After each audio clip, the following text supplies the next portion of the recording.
Capítulo 52. As árvores não somos nozes. Bem à nossa frente está o agrupamento mais bonito de sequoias que já vi.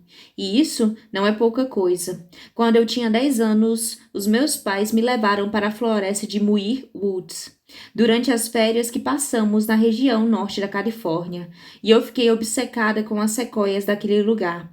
Passamos metade daqueles 10 dias de férias andando por entre as florestas de sequoias gigantes e litorâneas.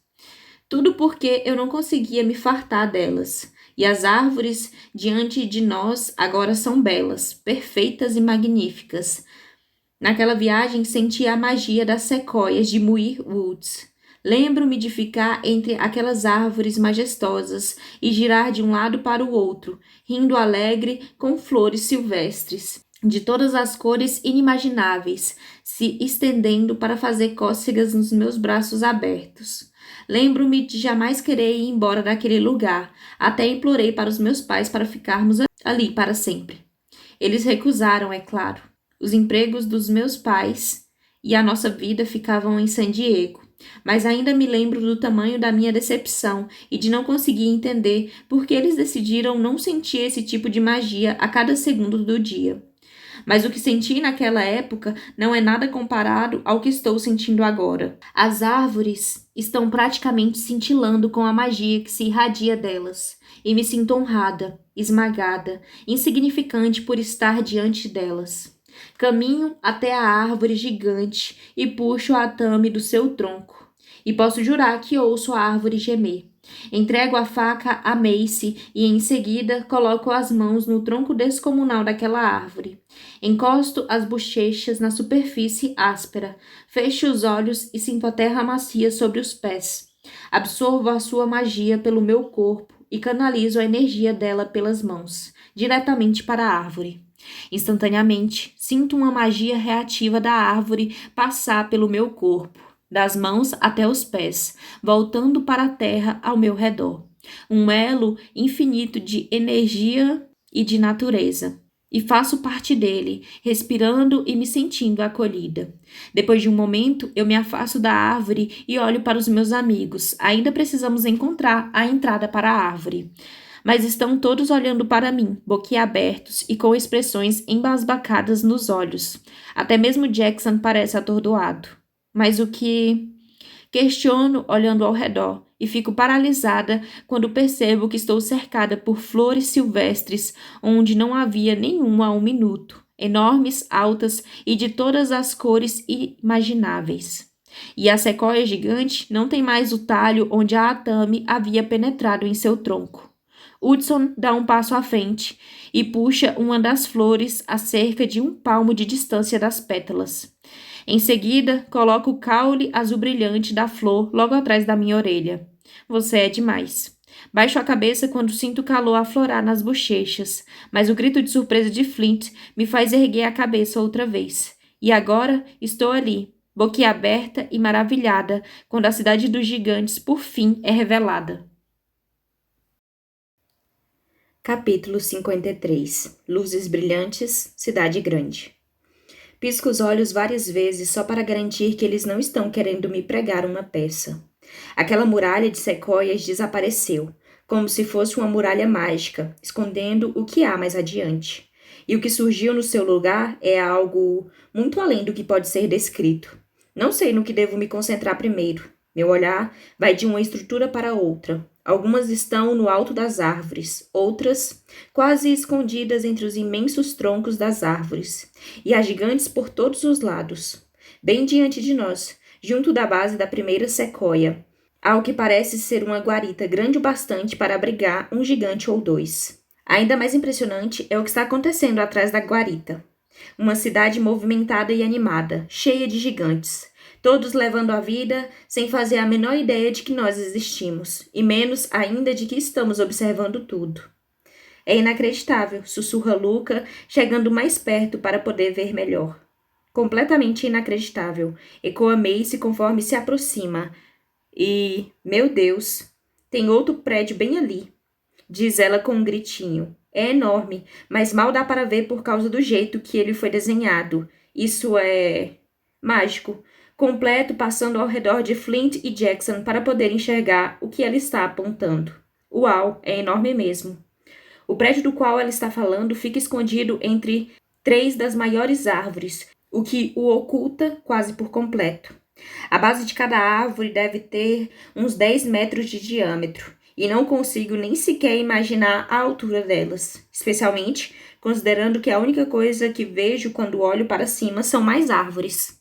A estrutura, feita com uma madeira bonita e lustrosa, provavelmente tem uns 15 metros de altura por si só, mas nem se compara às árvores enormes que a cercam por todos os lados.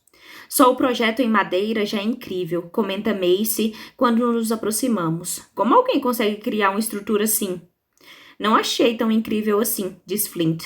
Não achou? Está zoando, né?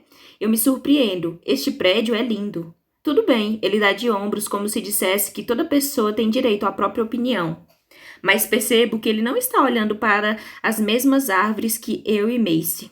Flint está olhando para um ponto vários metros à esquerda, algo que não entendo muito bem, porque não há nada ali. Não me parece tão grande, Eden concorda com ele. Achei legal o que eles fizeram, mas... Esperem um pouco.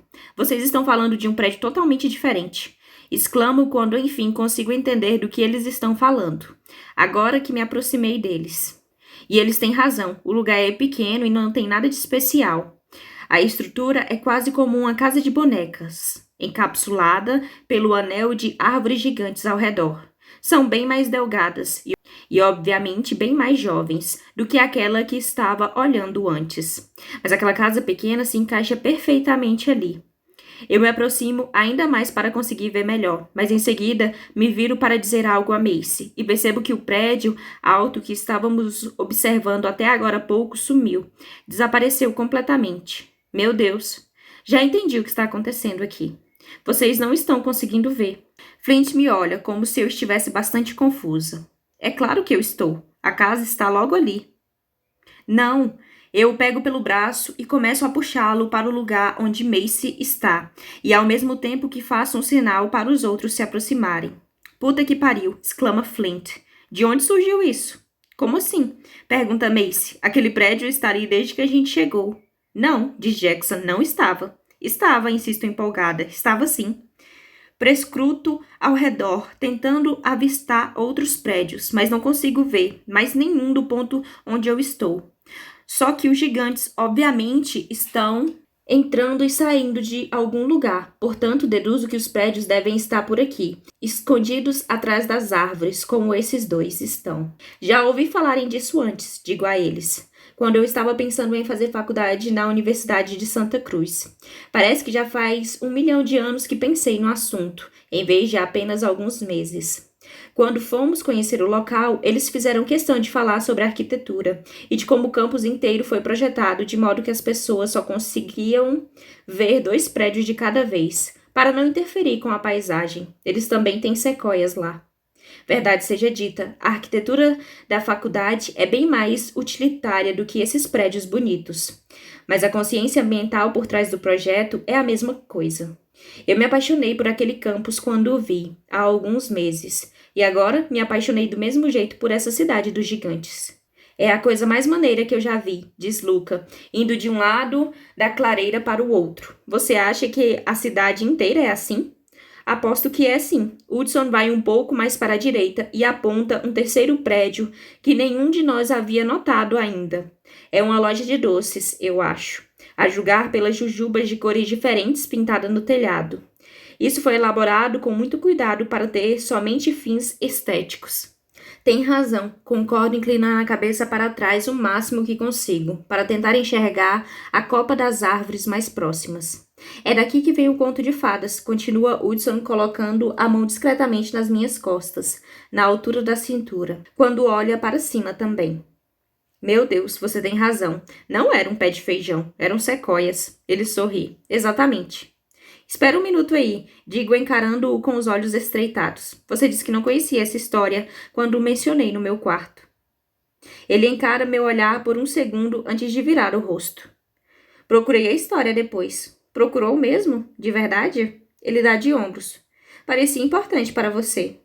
Não que fosse importante, mas... Respiro fundo e não insisto no assunto, porque o que eu quero dizer é que os pais deles são idiotas.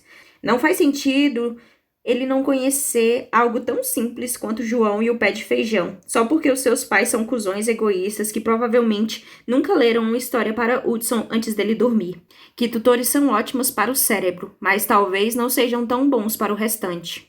Considerando que Cyrus tentou fazer com que ele usasse seu poder para destruir inimigos, e Delilah o ignora, a menos que precisasse usá-lo como cúmplice, a infância de Hudson foi um pesadelo. Mas ele nunca usa isso como desculpa, inclusive nunca comenta a respeito, a menos que eu faça uma pergunta direta. Mas ele achou que a história tinha importância para mim e encontrou tempo para lê-la.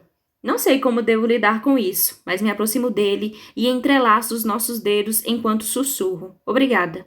No começo, ele parece ficar assustado e tenho a sensação de que ele vai recuar. Mas em seguida, ele suspira e sinto o seu corpo relaxar bem devagar junto do meu. Não há de quê. Diz ele e o seu sotaque fica bem atraente.